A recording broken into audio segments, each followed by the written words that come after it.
अस्सलाम वालेकुम नाज़रीन। ड्रामा से बेलगाम में इस अलीज़े और उसकी वालदा ने तो घटियापन की हद ही कर दी।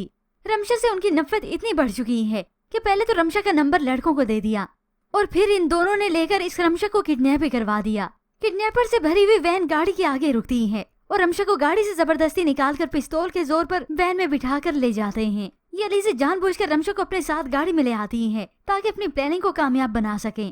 जिसके बाद तो खुशी खुशी ये अलीज़े आकर अपनी माँ को बताती है, काम हो गया है, आपने जो प्लानिंग की थी ना वो कामयाब हो गई है। ये अफशा बेगम तो कहने लगी, मैं कोई प्लानिंग करूं और वो कामयाब ना हो, वो तो हो ही नहीं सकता। यूं दोनों माँ बेटी बहुत ज्यादा खुश होते हैं। ऐसे ही वक्त गुजरता चला गया, शाम हो गई और देर होती चली गई। तेज बारिश हो रही थी, मौसम काफी खराब हो चुका था। अफनान तो उसके लिए बहुत ज्यादा परेशान होने लगा। अपने वालिद को बताता है, डैड वो फोन रिसीव नहीं कर रही। ये सुनकर तो कासिम साहब भी परेशान होने लगे, मगर ये अलीज़े तो ऐसे चिल करती है कि बस हो सकता है नेटवर्क का इशू हो, बारिश हो रही है ना बहुत तेज।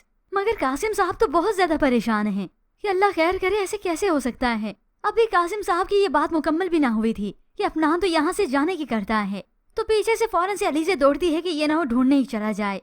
अफनान कहाँ जा रहे हो? तो अफनान ने बता दिया कि रमशा को ढूंढने, मगर ये अलीज़े तो उसके साथ जबरदस्ती करने लगी, अफनान तुम मत जाओ, क्यों जा रहे हो, आ जाएगी। मगर अफनान को दिल ही दिल में होल उठने लगे, क्योंकि अपनी आंखों से वो रमशा को काफी परेशान हाल भी देख चुका था और उस लड़के की बात भी सुन चुका था।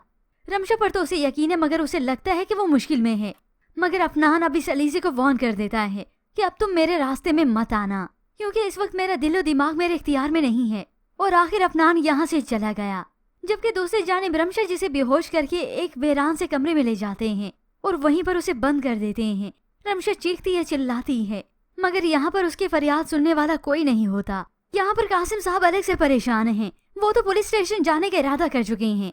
मगर ये अफशीन बेगम तो फौरन से अपने भाई को रोकती हैं, भाई आप रमशा का माजी क्यों भूल जाते हैं, ऐसे पुलिस में जाएंगे तो बदनामी होगी। एकेडमी में हर जगह पर पता कर लिया अफनान ने, मगर रमशा का कोई अता पता नहीं होता। आखिर ये जाता है शानी के घर पर कि कहीं वहीं पर तो नहीं गई, ये इन्हें तो कुछ मालूम नहीं।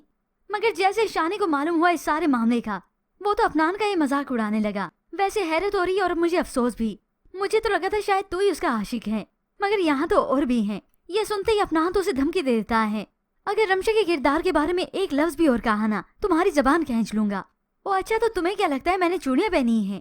अब इन दोनों की तकरार एक तरफ, मगर रमशा का कोई पता नहीं। जैसे जैसे वक्त बीत रहा है वैसे ही कासिम साहब और अफनान के लिए परेशानी है कि बढ़ती चली जा रही है। बच्ची आखिर कहाँ चली गई? पर होप्स ऑफ व्यूअर्स अलीज़े की वालदा तो अपने भाई को रोक ही चुकी हैं, मगर यहाँ पर अफनान को अब कोई नहीं रोक सकता। वो अपने दोस्त उसी आईजी से बात करेगा और इस बात की इन दोनों माँ बेटी को कानों कान तक खबर भी नहीं होगी। हाँ, जब खबर होगी तब तक होप्स बहुत देर हो चुकी होगी, क्योंकि रमशा का कोई ना कोई पता तो इन्हें जरूर मिलेगा। पुलिस जैसे कैसे करके ढूंढ लेगी और फिर उम्मीद है व्यूअर्स इन दोनों माँ बेटी का मकरो फरेब चेहरा आएगा सबके सामने। यूं कासिम साहब और अफनान को भी तो मालूम हो कि ये दोनों कितने घटिया ज़हनियत के हैं। हर लड़की की इज्जत सांझी होती है और इन्होंने लेकर रमशा को किडनैप करवा दिया। पर व्यूअर्स आपको क्या लगता है कि पुलिस जब इस सारे मामले की इन्वेस्टिगेशन करेगी तो अलीज़े और उसकी वालदा का ये राज फाश होगा कि इस किडनैपिंग के पीछे इन दोनों की ही साजिश थी? इसके मुतालिक हमें अपनी कीमती राय का इज़हार जरूर कीजिएगा। मज़ीद ड्रामा रिव्यूज़ के लिए आप देखते रहिए उर्दू टीवी।